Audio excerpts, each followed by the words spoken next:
So guys, അങ്ങനെ 2.5 വർഷത്തെ Slovenian ജീവിതത്തിൽ ഒരു കുഞ്ഞു ബ്രേക്കിന് വേണ്ടിയിട്ട് നമ്മൾ നാട്ടിലേക്ക് പോവാണ്. സോ ഇനിയുള്ള കുറച്ച് ഡേയ്സ് നമ്മളെ നാട്ടിലത്തെ വീഡിയോ ആയിരിക്കും. അപ്പോൾ നമ്മുടെ നാട്ടിൽ പോകുന്ന വ്ളോഗ് ഒന്ന് കണ്ടിട്ട് വരാം.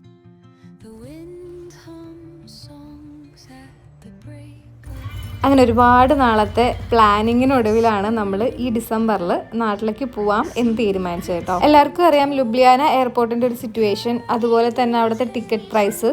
സോ നമ്മൾ ചൂസ് ചെയ്ത് എല്ലാവരെയും പോലെ തന്നെ വിയന്നയിൽ നിന്നായിരുന്നു ഫ്ലൈറ്റ്. സോ നമ്മൾ ആദ്യം നമ്മുടെ സ്ഥലത്തുനിന്ന് നമുക്ക് വിയന്ന എയർപോർട്ടിലേക്ക് പോകണം. സോ ഞങ്ങൾ ചൂസ് ചെയ്ത റെയിൽവേ സ്റ്റേഷൻ സിഡാനി മോസ്റ്റ് ആയിരുന്നു കേട്ടോ. അപ്പോൾ സിഡാനി മോസ്റ്റ് ടു വിയന്ന എയർപോർട്ടിലേക്ക് ഡയറക്റ്റ് ട്രെയിനാണ്. ബസ്സിൽ പോകുന്നത് തന്നെയാണ് എപ്പോഴും അഫോർഡബിൾ ആയിട്ടുള്ളത്. ട്രെയിൻ കുറച്ച് എക്സ്പെൻസീവ് ആണ്. ബട്ട് നമ്മൾ ട്രെയിൻ ചൂസ് ചെയ്യാൻ റീസൺ എന്ന് പറഞ്ഞാൽ ആ ഒരു ടയേർഡ്നെസ് കുറയ്ക്കാനും, അതുപോലെ തന്നെ എനിക്ക് ബസ്സിൽ ഒരുപാട് നേരം ട്രാവൽ ചെയ്യാൻ പറ്റില്ല. ഒരു 6 hours ജേർണിയാണ്. സോ നമ്മൾ അതുകൊണ്ടാണ് ട്രെയിൻ ചൂസ് ചെയ്തത്. അതർവൈസ് നമുക്ക് ബസ് തന്നെയാണ് എപ്പോഴും അഫോർഡബിൾ ആയിട്ടുള്ളത്. ട്രെയിനിൽ ചെറിയൊരു റെസ്റ്റോറൻ്റ് ഒക്കെ ഉണ്ടായിരുന്നു. സോ നമുക്ക് ചെറുതായിട്ട് സ്നാക്സ് ഒക്കെ കഴിക്കാനും ചെറിയ ഡ്രിങ്ക്സ് ഒക്കെ നമുക്ക് അവിടെ നിന്ന് തന്നെ അവൈലബിൾ ആയിരുന്നു കേട്ടോ. ആളുകൾ അധികം ഇല്ലാത്തതുകൊണ്ട് തന്നെ ഞങ്ങൾ ഈ ഫുൾ ക്യാബിൻ അങ്ങ് കൈയടക്കിയിട്ടുണ്ടായിരുന്നു. ഈ ഒരു യാത്രയിൽ കിട്ടിയൊരു എക്സ്പീരിയൻസ് പറയുകയാണ്. മേ ബി ഫ്യൂച്ചറിൽ ഇങ്ങനെ പോയി വരുന്നവർക്കൊക്കെ യൂസ്ഫുൾ ആയിരിക്കും. നമ്മൾ പരമാവധി വെയിറ്റ് കുറച്ച് ലഗേജുകൾ എടുക്കുക. അതാണ് നമുക്ക് അത്രയും, അല്ലെങ്കിൽ നമ്മൾ ഷുവറായിട്ട് എക്സോസ്റ്റഡ് ആവും. വീടെത്തുമ്പോഴത്തേക്ക് നമ്മളങ്ങ് മരിച്ചു പോകും. അതുപോലത്തെ അവസ്ഥ തന്നെയായിരുന്നു. ഞങ്ങൾ ഒത്തിരി ലഗേജ് ഉണ്ടായിരുന്നു.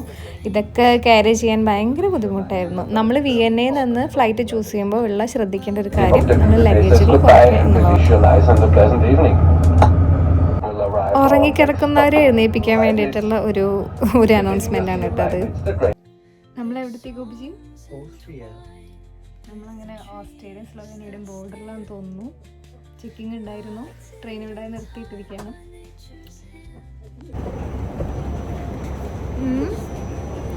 നമ്മളിപ്പോൾ എവിടെത്തി ഗോപിജി? നമ്മളിപ്പോൾ വിയന്നയിൽ സെൻട്രൽ സ്റ്റേഷനിലാണ്.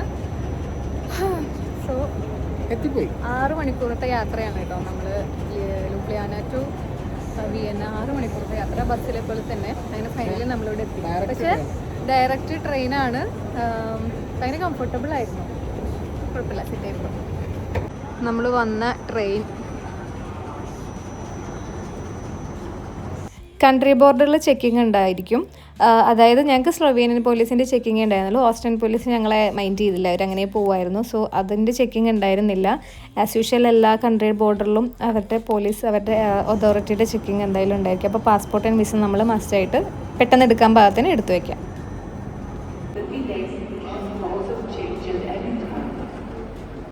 ലഗേജ് ക്യാരി ചെയ്യുന്നതുകൊണ്ട് നമുക്ക് ഒരുപാട് വീഡിയോസൊന്നും എടുക്കാൻ പറ്റില്ല. ചെറിയ ചെറിയ ക്ലിപ്പുകളായിട്ടാണ് ഞാൻ എടുത്തത്. പക്ഷേ ഇൻഫോർമേഷൻസ് ഞാൻ പാസ് ചെയ്തുതരാം. ഇത് നെക്സ്റ്റ് ഡേ മോർണിംഗ് ആണ് കേട്ടോ. നമ്മൾ സെയിം വിയന്ന റെയിൽവേ സ്റ്റേഷനിൽ നിന്ന് നമ്മൾ എയർപോർട്ടിലേക്ക് ഒരു 10 minutes ട്രെയിനിൽ, റെയിൽ ജെറ്റിൻ്റെ ട്രെയിനായിരുന്നു. സോ നമുക്ക് കംഫർട്ടബിൾ ആയിരുന്നു. പക്ഷേ ക്ഷീണം അധികം വരാതിരിക്കാൻ വേണ്ടി നമ്മൾ തലേന്ന് ഒരു 5 hours നമ്മൾ റെസ്റ്റ് ചെയ്യാൻ വേണ്ടിയിട്ട് ഒരു ഡോർമെറ്റർ എടുത്തിട്ടുണ്ടായിരുന്നു. അതും ശരിക്കും യൂസ്ഫുള്ളായിരുന്നു, അങ്ങനൊരു റെസ്റ്റിംഗ് ടൈം. ഇവിടെ വന്നിട്ട് ഫീൽ ചെയ്തൊരു കാര്യം എന്ന് പറഞ്ഞാൽ സ്ലോവേനിയനേക്കാളും കുറച്ചുകൂടി എക്സ്പെൻസീവ് ആണ് ഓസ്ട്രിയ എന്ന് എനിക്ക് തോന്നിയിട്ടുണ്ടായിരുന്നു കേട്ടോ, എല്ലാ കാര്യത്തിലും. അത് മാത്രമല്ല, സ്ലോവേനിയയിൽ നമ്മൾ എവിടെ നോക്കിയാലും ആൾക്കാർ സ്മോക്ക് ചെയ്തുകൊണ്ടേയിരിക്കുന്ന ഫ്രീക്വൻറ്റ് സ്മോക്കേഴ്സാണ്. ബട്ട് ഇവിടെ അങ്ങനെ ചെയിൻ സ്മോക്കേഴ്സ് അല്ലെന്ന് തോന്നുന്ന ആൾക്കാർ. അധികം ആളുകൾ ഇങ്ങനെ എവിടെയും പബ്ലിക് പ്ലേസിലൊന്നും നമ്മൾ സ്മോക്ക് ചെയ്ത് നടക്കുന്ന ആൾക്കാരെ കണ്ടില്ല. അങ്ങനെ നമുക്ക് ഇവിടെ നിന്ന് പോകേണ്ടത് വിയന്ന എയർപോർട്ടിലേക്കാണ്. ദെൻ നമ്മുടെ ട്രെയിൻ വന്നു. ഈ ട്രെയിനിലാണ് നമ്മൾ എയർപോർട്ടിലേക്ക് പോയത് കേട്ടോ. അത്യാവശ്യത്തിന് നല്ല തണുപ്പുണ്ടായിരുന്നു. ഗ്ലൗസ് എടുക്കാൻ ഞാൻ മറന്നതുകൊണ്ട് തന്നെ കൈയൊക്കെ വിറച്ചിരിക്കുമായിരുന്നു. അങ്ങനെ നമ്മൾ ട്രെയിനകത്ത് കയറി. ഇത് മോർണിംഗ് ഒരു 6:30 ഒക്കെ സമയമാണ് കേട്ടോ. അങ്ങനെ നമ്മൾ ഫൈനലി നമ്മുടെ ഡെസ്റ്റിനേഷൻ എത്തി, വിയന്ന എയർപോർട്ട് എത്തി. പിന്നെയാണ് കുറച്ചുകൂടെ ആശ്വാസമായത്. ഈ ലഗേജ് ഒന്ന് അവിടെ കൊടുത്തു കഴിഞ്ഞാൽ ചെക്കിങ് ചെയ്ത് കഴിഞ്ഞാൽ പിന്നെ കുറച്ച് സമാധാനം കിട്ടുമല്ലോ.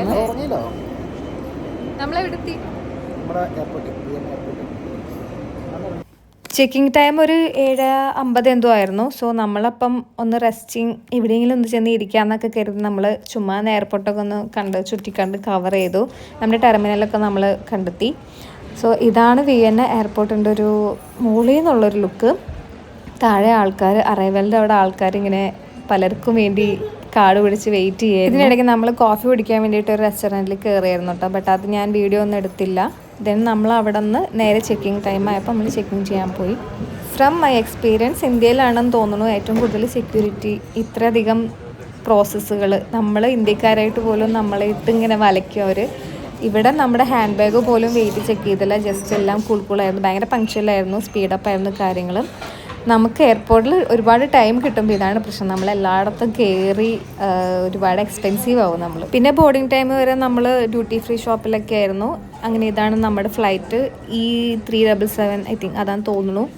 നല്ല ഫ്ലൈറ്റ് ആയിരുന്നു, ഭയങ്കര സ്റ്റാൻഡേർഡുള്ളൊരു ഫ്ലൈറ്റ് ആയിരുന്നു.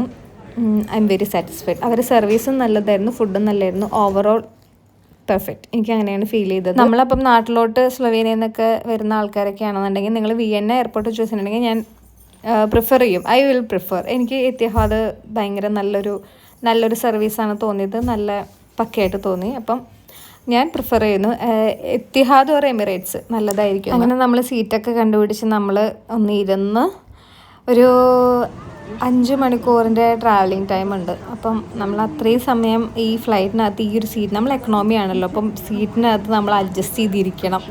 അതൊരു വലിയ ടാസ്ക് തന്നെയാണ്. ഒരു 2.5 വർഷത്തിൻ്റെ ഗ്യാപ്പ് നമ്മൾ നാടുമായിട്ടുണ്ട്. സോ നമ്മൾ നാട്ടിൽ ഇത്രയും ഒരു ലോങ് പീരീഡ് കഴിഞ്ഞ് വരുന്ന സമയത്ത് നമുക്ക് ഒരുപാട് എക്സ്പെക്റ്റേഷനും ക്യൂരിയസും എക്സൈറ്റഡ് ഒക്കെ ആയിരിക്കും. ബട്ട് അതിൻ്റെ ഒന്നും ആവശ്യമില്ല.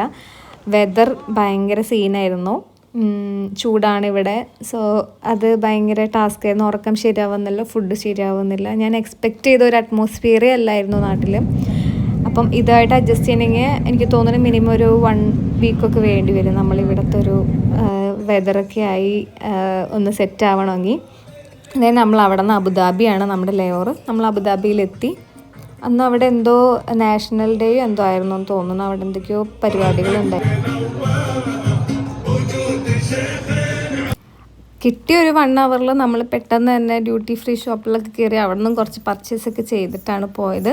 ദെൻ നമ്മൾ കൊച്ചിയിലെത്തിയ വീഡിയോസോ ഒന്നും എടുക്കാനായിട്ട് പറ്റിയില്ല. അങ്ങനെ നമ്മൾ ഫൈനലി കൊച്ചി എത്തി, നമ്മൾ വീട്ടിലേക്ക് പോവാണ്. സോ ഇതാണ് ഞങ്ങളുടെ ഫാമിലി, എൻ്റെയും കൊബിജിയുടെയും ഫാമിലി. അപ്പം ഇനി കുറച്ച് നാൾ നമുക്ക് നാട്ടിലെ വിശേഷങ്ങൾ കാണാം. ബൈ.